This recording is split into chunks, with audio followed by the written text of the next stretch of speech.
હું અગર તમને કહીશ ને તો બહુ શોકિંગ વસ્તુ છે. લોકોની લાઈક બધા જે છોકરાઓ હશે બેક બેન્ચર ને બધા એ બધાની રાતોની ઊંઘ ઉડી જશે. અને એ છે કે ન્યુઝીલેન્ડમાં એક્ઝામ સિસ્ટમ આવી રીતે હોય છે કે સ્ટાર્ટિંગમાં યર 1 to લઈને યર 6 સુધી પ્રાઇમરી કહેવાય, અને પછી યર 7 to યર 8 સુધી એને ઇન્ટરમીડિયેટ કહેવાય. યર 9 to અને યર 13 ત્યાં સુધી હાઈ સ્કૂલ ટુમાં કોલેજ કહેવાય.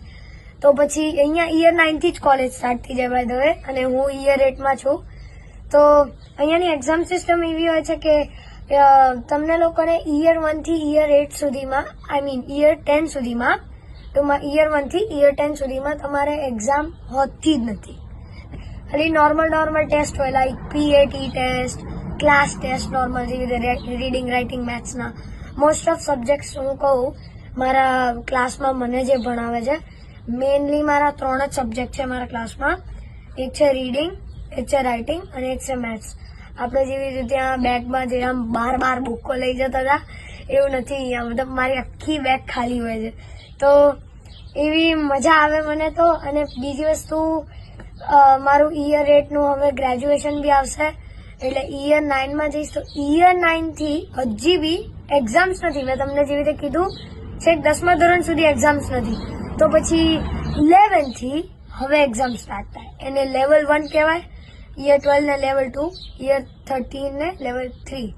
તો એ બધીમાં એક્ઝામ્સ હોય છે અને ઓફિશિયલ એક્ઝામ્સ હોય છે, એટલે તમને માર્ક્સ બેઝ બધું થશે. તો હવે હું વાત કરું કે લાઈક પાસિંગ સિસ્ટમ કેવી છે, કે પાસ કેવી રીતે થાવ અને પછી આગળ કેવી રીતે વધો.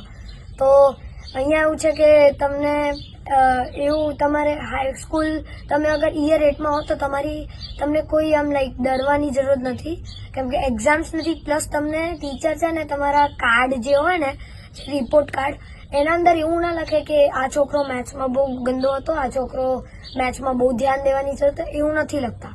એ મોસ્ટ ઓફ લોકો લાઈક પ્લસ પોઈન્ટ્સ જ મોસ્ટ ઓફ કહે છે. અને તમારે અગર બહુ જ જરૂર પડતી હોય લાઈક બહુ જ આમ સ્પેશિયલ અટેન્શન જોઈતું હોય તો જ પછી અલગથી એ લખે કે આને મેથ્સમાં મોર અટેન્શન જોઈએ છે.